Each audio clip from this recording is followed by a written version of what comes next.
sorry. So at some stage, what we'll do is once we start this unit off, I will ask you to do a small one-page research proposal in where and what the area of research you're looking at doing. And once you've given us the proposal, you can go ahead and obviously start the research at your end. And then in between, we will do 2 or 3 sessions to give you understanding of the concepts of research, various things, which is the research onion in particular, what kind of research paradigm you choose, and things like that. Okay. Yes, please. So just looking at, and then obviously once you've done this, then we are going to start classes specifically for the healthcare units, which is working within multidisciplinary teams. That unit, we're looking at managing quality in health and social care, and obviously pick up one of the other units, which is leading practice in health and social care. So we'll try and complete about I would say 65 credits, and then do these additional 45 credits. And then the other unit that we normally tend to do is personal and professional development. Or we could look at picking up, say, something like health and safety in workplace. The social care. Okay, and obviously this particular unit, what I've done is the unit that we are studying right now, we pulled out the unit specification. So today we are looking at understanding the various approaches to differences in individual behavior. Why do people exhibit different types of behavior while they're working within the organization? And that's the one that I'm going to obviously cover today with regards to the learning outcome 2. I'm going to, after this session, as soon as I finish this session, I'm going to send you feedback on your this. Hi Phil, yeah, I've got you joining in. That's okay. Perfect. So I'll send you the feedback on that. I will send you the presentation and the recording for the previous session, so you can actually go through and catch up. And then obviously, then from now on, you'll be on course. Hi Phil. Hello, can you hear me, Phil? Can you hear me, Phil? Hello. Yes. Yes, good stuff. Got Wellington also, one of the other learners also on this session.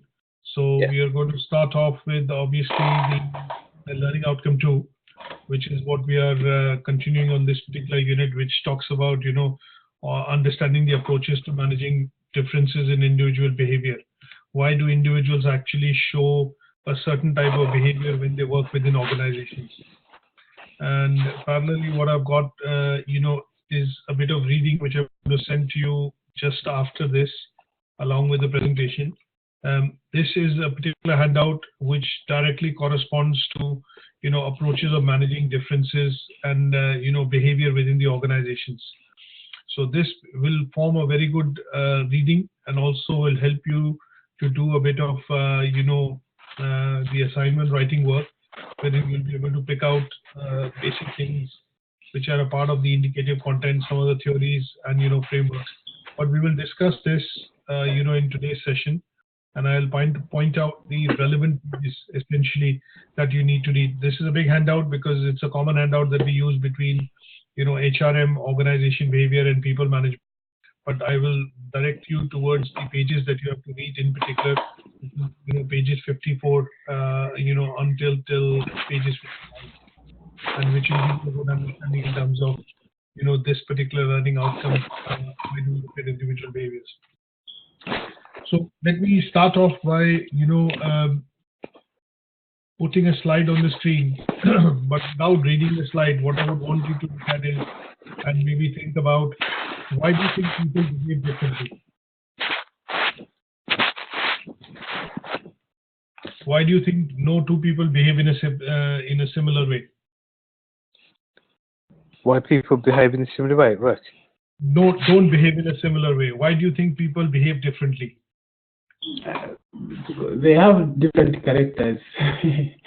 That is correct. Yes, it's a good start. we do not see any two individuals behaving in a similar fashion is because it could be because of the differences in terms of their characteristics, as you mentioned. It could be, what else can we think of? Different personalities. Yeah, different personalities. Yes, it's a good point. What else can we think of? Stress levels. Yes, at times it could be the stress levels. I totally agree. What else can you think of? Characteristics, personality. We look at things like attitude. We look at things like their culture, their background. Even in some cases where you come from. We also look at beliefs, religious beliefs or beliefs otherwise, and these are some of the factors or parameters which at some point in time kind of differentiate why people actually behave in a particular fashion or in a particular manner. Is that okay? Yeah. Now, the other thing that we look at is also in some cases you will see that sometimes people, also behave in a different fashion or maybe answer a question differently is because they have different knowledge, different background in terms of experience, and their knowledge and experience allows them to kind of, bring across the difference allows them to experience and highlight the difference in perspective. When you talk about a particular topic, you will get to see that you have people coming across with different viewpoints. And that does happen because of the fact that sometimes you will see that people have, different experience and different background, and also the depth of knowledge, which allows them to participate in that discussion. And they are then able to bring out various differences or, various points which kind of contribute to that discussion. So this particular aspect that we look at is very important when we consider organizations. And I think it will be fair to say that, you must have come across this particular term wherein they say, when organizations look at hiring people, they say, we want to bring in somebody who has a like-minded thinking or a philosophy related to the organization. Or we do not want to hire somebody who will come in and disrupt the apple cart. You've heard these terms sometimes from the HR department, wherein they want to bring in, individuals within the organization or to a particular team, which kind of come in and have the same thinking, same type of philosophy, or are at least able to straight away play ball as far as the organizational objectives and aims and objectives are concerned. Have you experienced or have you kind of seen or heard that?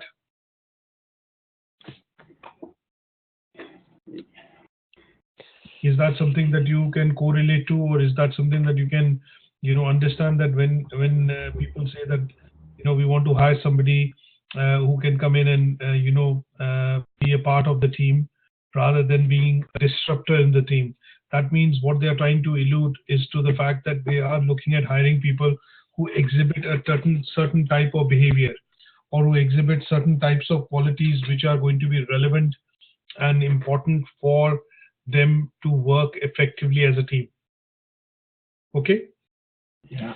Now, what we also look at is when we look at behavior in workplace, typically most organizations, most managers, leaders would kind of classify behavior in the workplace in two forms. Either it is positive behavior or is it negative behavior. So when we look at people who display or kind of, display the traits, skills, and the kind of things which are required to work within teams, function within teams, work together, then in those cases, what we do experience is that people display, positive behaviors, because these behaviors generally tend to align with the company policies. They align with the, policies and procedures which are laid down in the employee handbook, and they are generally seen to be conducive to the environment wherein the employee will work with the organization to achieve the objective set. On the other hand, what we do see is sometimes you see behaviors from an individual within the organization which are considered aggressive, which are considered out of line, in the sense that they seem to be having a contribution towards being disruptive within the organization. That could mean both in good ways and also in bad ways. That means sometimes when you look at people who become leaders within organizations, they tend to exhibit behavior which is disruptive because they think differently, they are a bit more creative, or they are looking at bringing innovation into work. But generally within the organizations, what we do is we classify behavior as two types. One is positive and the other is negative behavior. Now, the classification of these behaviors can only be done on the basis of characteristics or traits that we identified before even we started this discussion. So sometimes you will see individuals showing positive behavior because they understand the company objectives, they understand the goals, and they are able to align themselves with the company goals. And because they have that attitude of aligning and kind of working together within a team to be able to achieve the aims and objectives, their behavior is seen to be classified as a positive behavior. But sometimes you do get to see that the people who have more knowledge or maybe more skills and have the prior background and experience do not align in those situations because they do feel that at some point in time their learning is not happening within the organization. So they develop a certain type of attitude or exhibit a certain type of behavior which is seen to be negative because they are not seen to be aligning with the objectives required to work within the team or within the department to achieve the aims and objectives. Is that okay? Yeah. Now let's look at in a bit more detail, just like a few points on what is positive behavior at work. How do people show positive behavior? How do we pick out or understand the signs in which people are showing positive behavior? So normally what you'll see is people who display positive behavior are helpful.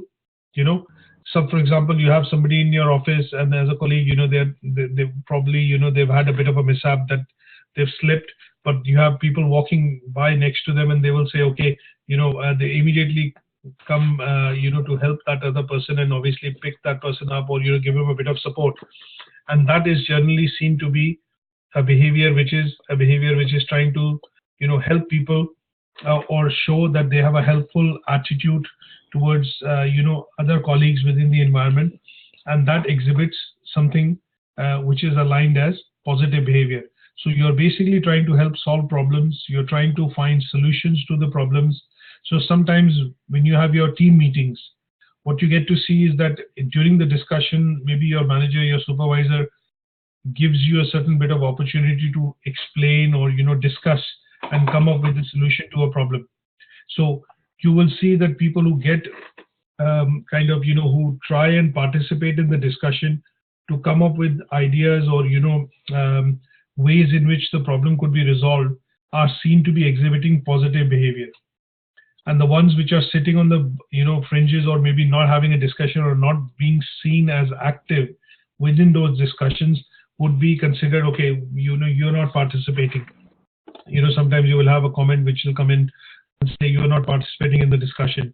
You might not want to participate because you have already some ideas that you could put forth in the discussion, but you're not exhibiting that behavior which shows that you are being participative. And that is why sometimes it is perceived as negative behavior. So people who generally show positive behavior, things like they're willing to help, they're always available, they are kind of, willing to help colleagues and employees within the organization, within the department. They might take out some additional work at some point in time to help ease the burden on other colleagues, are basically showing what is called positive behavior. Now, you will also see examples which, wherein sometimes, and I hope you'll be able to correlate to this, is when we had the financial crisis, what most companies did was, some of the companies which are obviously large organizations, it led to a lot of redundancies because of the reduction in the work and the economy contracting and things like that. But there were certain organizations which basically put forward this particular constraint because of financial crisis, the decline in business, to their employees. And when they did that, what basically they did was that the employees decided, or say like the public sector, for example, there's a cap on the pay or 1% rise in terms of the cap on pay rises within the public sector. They were seen, obviously the government could not, or the large public sector organizations could not, make the employees redundant as the private organizations would have. But there, the increase in, the salaries or wages was basically, capped to 1% rise in order for them to, kind of tide that time. So people who aligned with that and obviously showed that positive attitude of understanding the financial crisis, the decline in business, and understood that the top management, for example, took a pay cut, or the top management decides that they will not take any, increments in salary this year or next year, actually was seen to be exhibiting something called a positive behavior. They seem to be showing that there's a problem. They seem to be showing that because of this problem, this particular pay cut has to be taken, or the rise in pay has to be foregone, and they seem to be exhibiting behavior which is aligning with the organization. Can you correlate to that? Yeah. Now, it may also be said that sometimes when you exhibit positive behavior, it might not be implied that the person is showing positive behavior, but there are certain actions that you take, or the body language itself within the way you kind of coordinate yourself could convey that you are either showing a positive behavior or is showing a negative behavior. And a very good or a common example of this is what we see when we get into team meetings. We all are invited to the team meeting. For example, if your manager has called one, you don't want to go in, but you still go in. And what some of the employees are seen to be doing is, okay, there's another meeting. It's going to be another, an hour of this and that.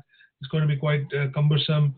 We have to prepare reports and all that. But some employees still show the enthusiasm and, the willingness to go to the meeting, and their body language, their passion, and, they might exhibit this, but they might not be showing internally, they might not be very aligned to attending that meeting.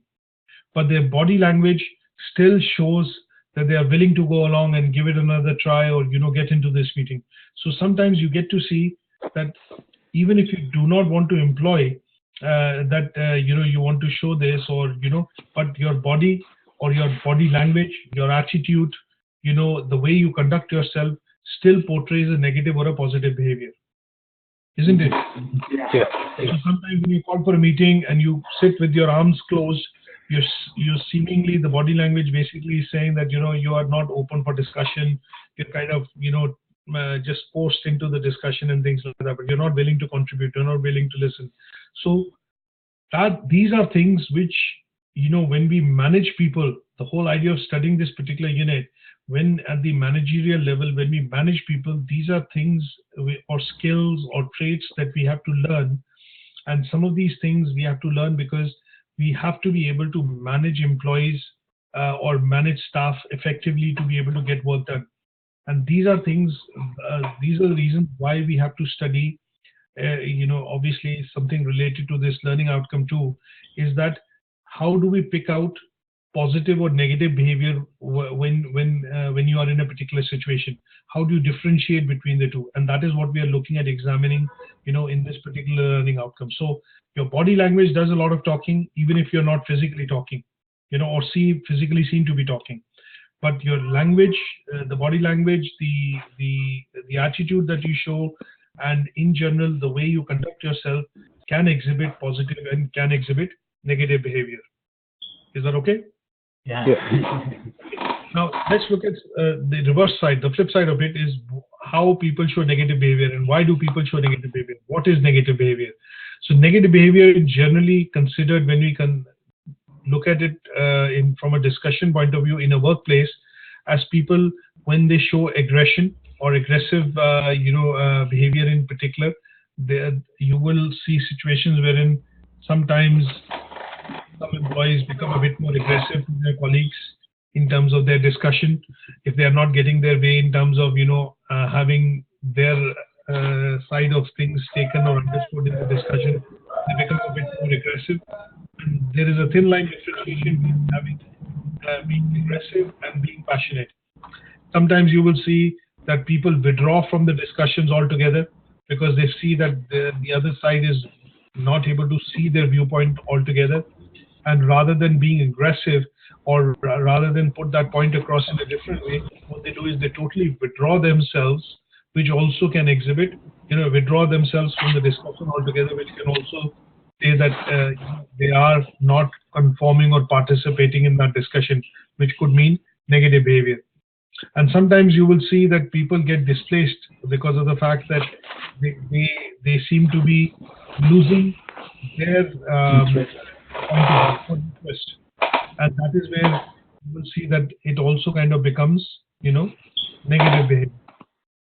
Now, the other bits that we look at in terms of, understanding, when we look at a lot of, an extreme form of negative behavior, that sometimes you will see when you get into situations is that it leads to physical destruction of something. It could be destruction of maybe some sort of a property, maybe a damage to an office property.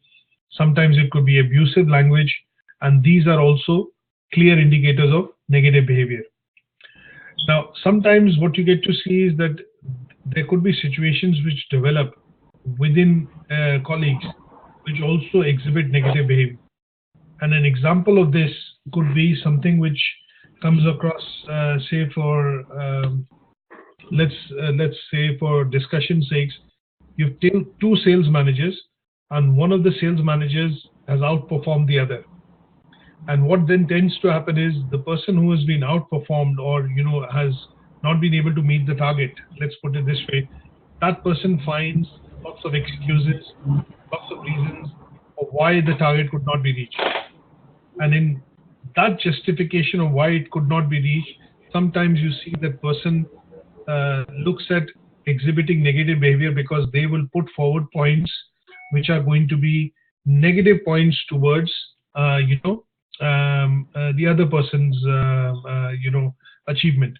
So sometimes you put this across in a very negative fashion, maybe a particular trait or quality of a person, rather than kind of admiring that quality, but you put it across in a negative way, which also shows, or maybe put it in a falsified manner, which also shows negative behavior. And negative behavior can actually lead to a lot of damage to the organization. And this damage could be, for example, if an employee ends up leaving the organization on a wrong note. Why do you think HR managers now in most organizations stress on an exit interview with the employee? The reason why they do it is they want to understand the exact reasons of why you're leaving. Are you leaving on a positive note? Are you leaving on a negative note? Is the reason of leaving, personal? Is it professional? They want to understand that leaving the organization in a bad mood, would it kind of create damage, or would it damage its reputation in terms of relationship with customers? And those are various reasons why you look at exit interviews now when employees actually leave the organization. And this is done primarily to minimize the damage which an employee leaving the organization. So negative behavior could also be, things like, in extreme cases, leakage of data. I know that, I don't know how many of you have looked at, but for example, the iPhone leak, which happened a couple of days ahead of its launch on the September 12th, Apple is a very secretive organization. And secrecy is something which is a part of their employee handbook. That means when employees join, they are sworn into a code in terms of the work ethics and what they can or cannot talk outside the organization. So this kind of a leak, just days before the launch of the new iPhone, was considered a major breach of data, and that could have happened because of maybe maybe a gruntled employee within the organization saying that, okay, I need to take a mickey at the organization because I've been suffering from this or that. So it could be an effect of a negative outcome, and then showing the negative behavior wherein they decided to kind of leak the data, or it could be for financial reasons that the person would have decided to leak the data, and that had caused this has caused maybe it's taken out a bit of a phase out of the launch of the new phone. But these are reasons why we need to be wary of employees which exhibit or show negative behavior within the organization. Is that understandable? Is that understood? Yes. Yeah.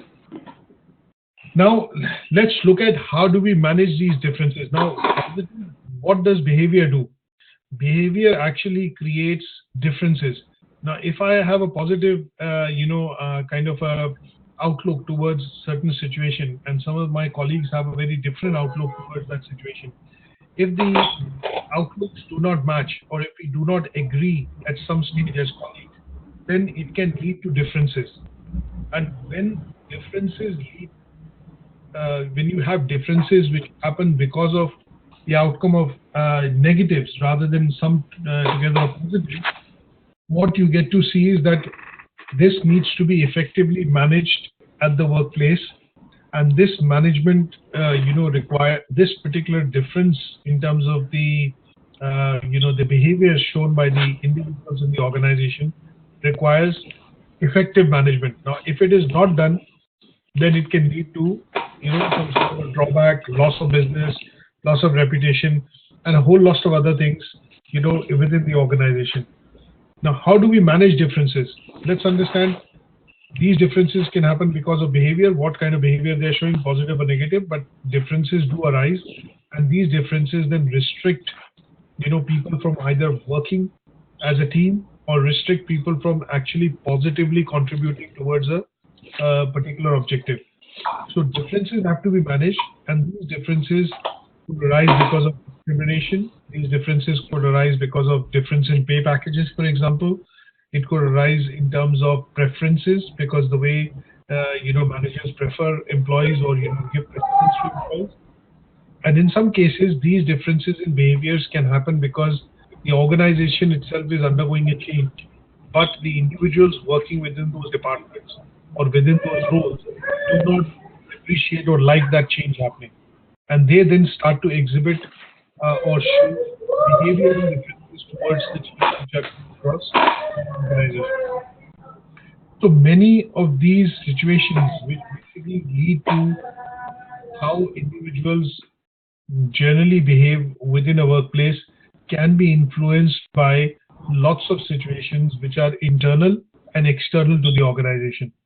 So, for example, during the financial recession, when we had a lot of retrenchment in a lot of organizations, redundancies as a result of this, it created a lot of resentment, in particular with employees within the organization. They said, okay, just because the business has gone down, some companies just ruthlessly laid off people with the pretext of the business is not there, the demand is not there, and they kind of made employees redundant, and that created a bit of a behavior of insecurity within these organizations. So nobody knew that if I'm going to be next, or this department is going to be next, and because of which the work and the productivity and the output of the organizations were affected. Now, you can also see, if I look at picking up an example from an external environment point of view, austerity, in general, cuts in general, which the government is trying to do in order to balance the book, has not gone down well with, public in general. And this has caused a lot of resentment.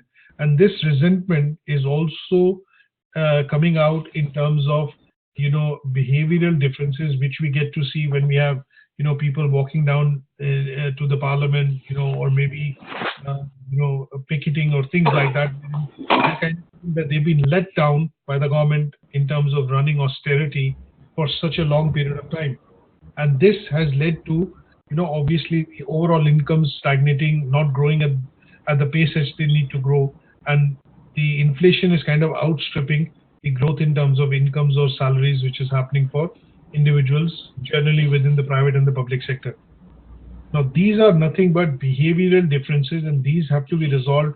If it's an external one, like you had the government now backing down on that pay freeze of 1% for the public sector employees, has backed down because they do see that at some stage, these, if they are not tackling the situation now, this will lead to major catastrophe in terms of strikes, balloting, and those kind of things happening within large-scale organizations.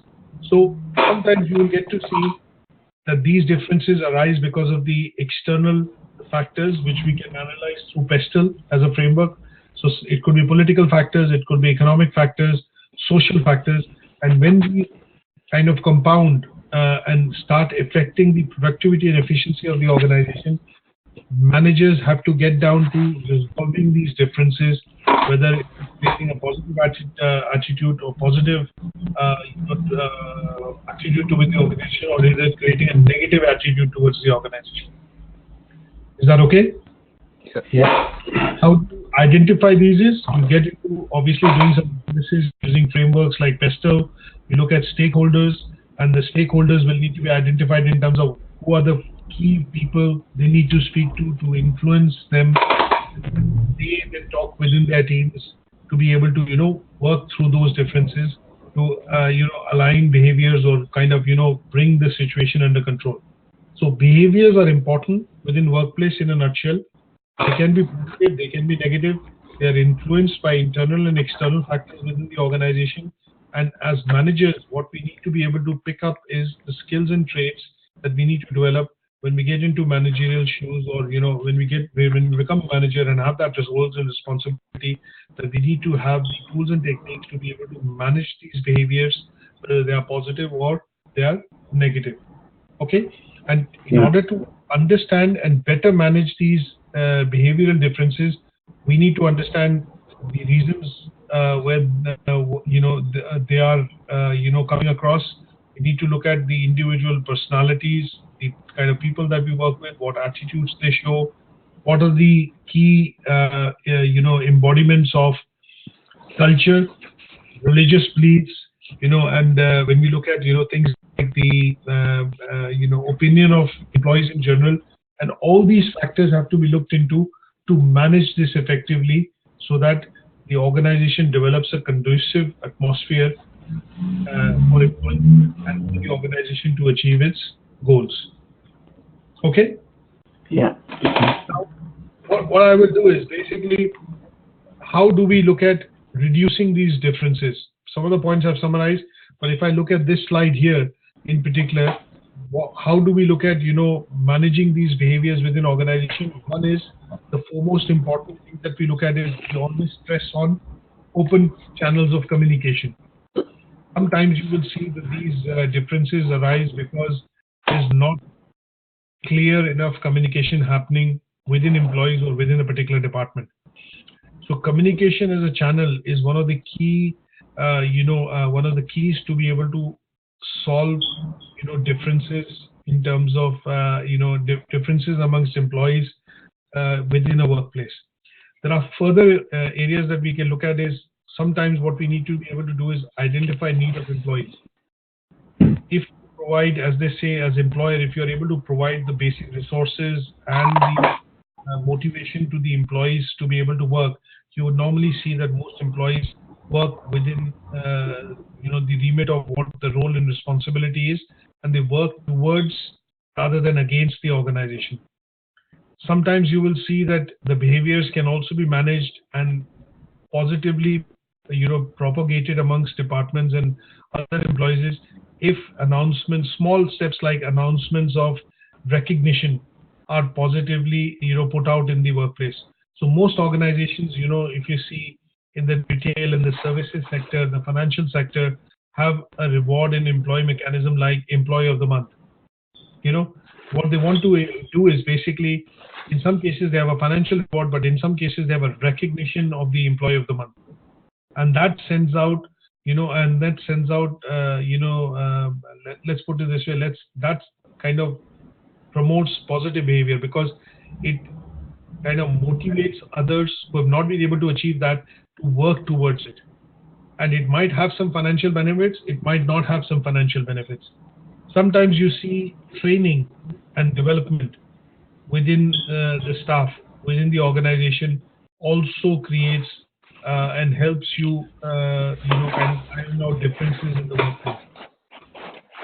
As we initially said when we started, that sometimes you look at these differences which arise because there's a difference in terms of knowledge and understanding and experience amongst employees.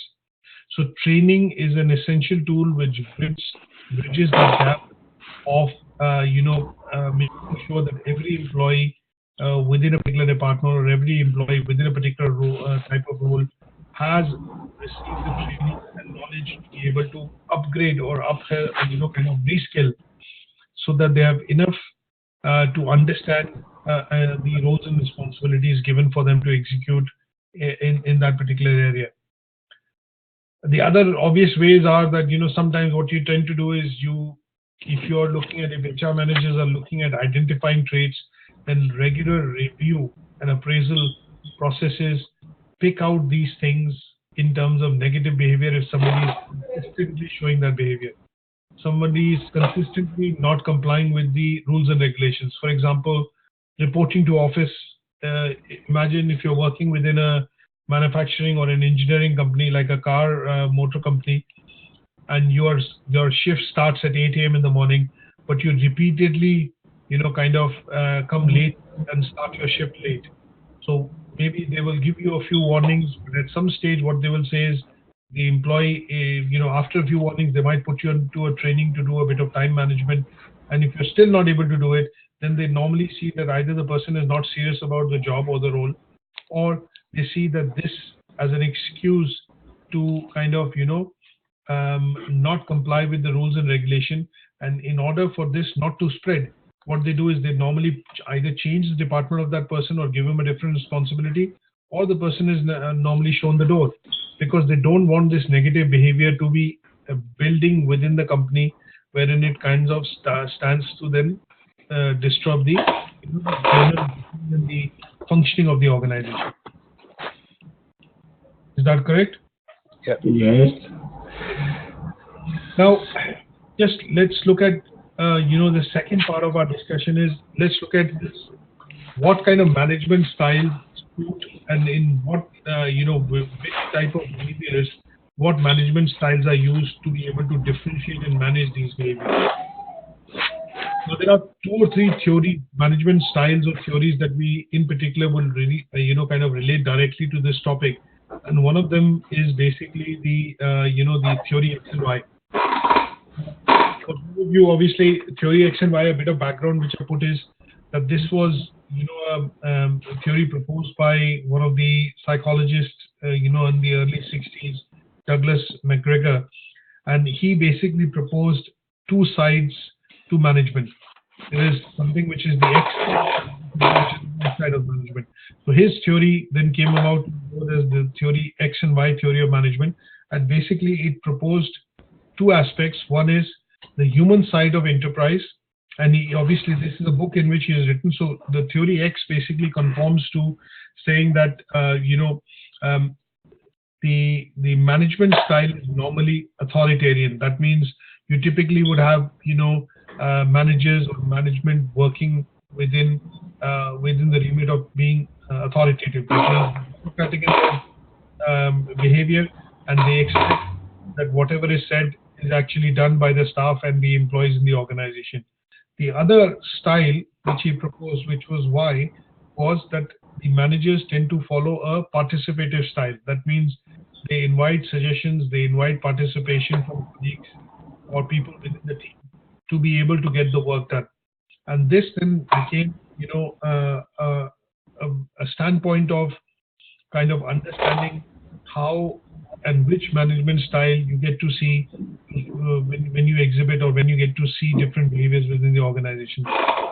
It is, quite central to the studies that we do in organization and behavior, in human resources, and in particular people's management, wherein we get to see that the way the manager kind of works within the organization and they develop and exhibit a particular type of working influences organization structure and culture within the organization. An example here would be when you look at organizations like, let's put it this way, the organizations like Enron, organizations like Northern Rock, these organizations, why did they fail, or why have they failed, is because here there was an autocratic culture wherein there was no, way wherein employees at the middle management or employees at the lower management level could question what the targets and objectives were set by the top or the senior management. So this particular authoritarian style, or the style which works top down, did not allow some of the gross mistakes which were running within the organization to go, to be checked. They all went, these kind of the processes within the organization kind of led to a downfall of the company because nobody had the authority to be able to question the senior management. And this led to the downfall of the organizations. Even though they were quite large, diverse, and had lots of employees in terms of basic things which are available with these organizations. Let's look at a bit more detail in terms of this particular theory and understand. So this American psychologist McGregor, what he suggested was there are two fundamental approaches to managing people. You have managers which manage people in two different approaches. One of the approaches is basically something called, what he basically, these two approaches then were called as X and Y. And when we looked at X approach was authoritative and the Y approach, which was participative. And in the end, when the result, when this particular study was carried out in the Western Electric, company in America during the 1930s, they put some of the employees under a test simulation to, come out and obviously study the results. So what they found was many managers who kind of followed X as a pattern, which was authoritarian style of management, never, generally got poor results from their team or their workers. And managers who basically followed theory Y, or basically participative side of things in terms of managing him, actually were able to produce better performance and results, which also allowed people to grow and develop in their roles. And this particular study was actually carried out, between the 1930s in this company, Western Electric Company in Chicago, and it found that when managers involved people in the work and allowed them to think and bring in innovation and think creatively within their roles to better achieve the aims and objectives, yielded more productive results, or they were able to get more work done from the same set of employees under the same environment. So let's look at, for example, the theory I mentioned earlier, which is authoritative style. So here, what they said was the average person dislikes work and will try and avoid if they can avoid work. Because you are asked to do the same type of work on a day in, day out basis, the people at some stage became switched off. They started to dislike the work they were doing. And therefore, in this pattern wherein the manager did not involve job rotation or maybe changing a bit of or bringing a bit of variation in the work of the employee, they then thought that they were being forced to do the same work on a day in, day out basis, and work actually became a bit of, it kind of started to feel like it is a bit of a punishment rather than they're working towards achieving the organizational goals. And because of this, what tended to happen is that the employees started to avoid the work, avoid taking additional responsibility, and they were happy doing just the work which was given. So if no work was given by the manager, they did not seem to be very productive or proactive in terms of picking up other jobs and responsibilities. But at the same point in time, they felt that this is something which is being forced upon them and is not helping them to grow and develop within the organization. The other side was participative, not very difficult to understand, but here what they tried to do was the managers create an environment which is conducive, which the employees want to work in, and have a general outlook in terms of being, inviting. That means they invite them to participate, they invite them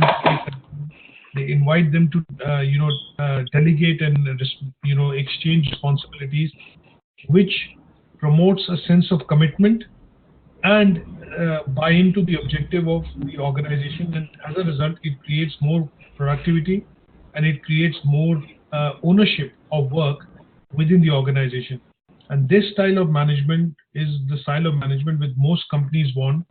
And if you look at today, when differences are arise within the organization, the managers have to listen. They have to be all ears to be able to understand what the problem is, and they have to listen to each and every individual to be able to understand why and what are the circumstances which created that situation. And because they are all ears, it shows that it has a participative style of management wherein they are all bodies trying to reach out, and then they come to some sort of a conclusion. Is that okay? Yeah. And the other bit that we will look at is there was one other study which was obviously, when it led to the creation of this, and this particular study which I was mentioning, led to the creation of this X and Y theory was the Hawthorne studies, which was conducted by one of the other, scientists, Elton Mayo and Fritz, in the 1920s in the Western Electrical Company. And here it came out with 3 or 4 things.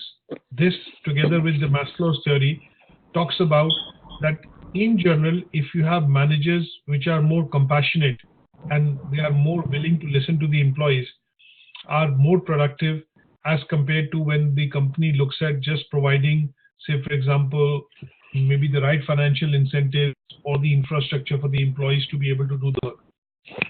This was another interesting studies which was carried out, and this study basically pointed out when it was done in the Western Electrical Company was that they put some experiment down saying that if the employees worked under the right kind of light within a company, then they thought that the employees are going to be much more productive. And as against the other side of the experiment was that if the employees are given, right or good working conditions, and the managers are willing to listen to the suggestions and invite participation from the employees working within that group or that team, are still more productive than the financial incentives or the right working environment given for the employees to work within the organization.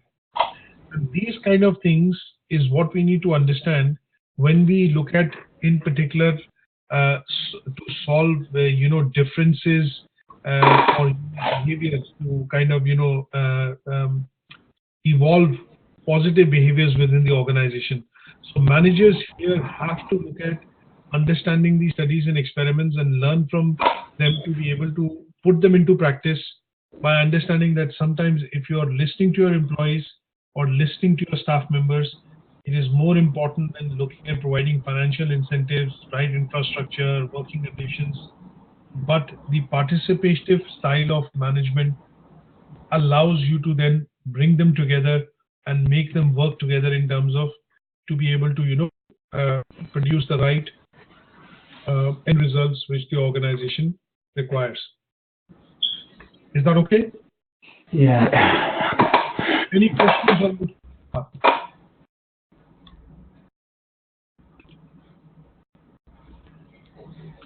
Anything that you would like to add, in terms of anything that you can correlate to that the slides that we have covered today? Have you seen this kind of working within the within your sector, within your company, within the organization that you work in? Yeah. Yeah. I think at my end, I have a mixture and merger of all these management styles. Sometimes to try and get the work done from my staff is because if I ask them to stay a bit late, I have to create a conducive environment, things like maybe ordering a pizza or, because that gets them involved. They forget that the time is, time is late, but if you create the right conducive environment, like when we have our, say for example, I can remember this, that planning for the graduation, a month-long activity which it took, obviously culminated in only 4 hours, but the month-long preparation process meant that we had to do a lot of evenings and a lot of long days, hectic work to be able to coordinate all that. But within that, I had to look at differences. I had to understand nuances of all my staff, understand, a bit of their background, and also created, also had to create conducive environment for them to stay back and do the long hours. So in some cases, it meant financial incentives. In some cases, it meant, just the normal incentives, things like making, maybe some refreshments and other bits and pieces available. Sometimes looking at managing taxis and, sometimes looking at doing positive prep talks to say that, this is a big opportunity or, it's an important event.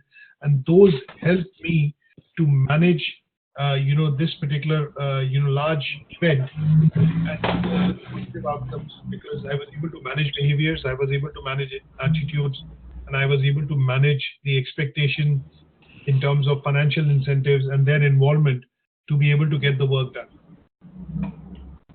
Is that okay? Yeah. Yeah. I think what I'm going to do is obviously stop here. This is a small learning outcome just with 2 tasks. So I managed to cover this today. But in addition to this particular slide, what I'm going to do is, as I mentioned to you earlier, I'm going to send you a bit of a handout. I think I'll mention in the email the pages that you need to go through, which will give you some, it's like, you'll have some additional bit of reading and a background in terms of why this was done and, how it can be done.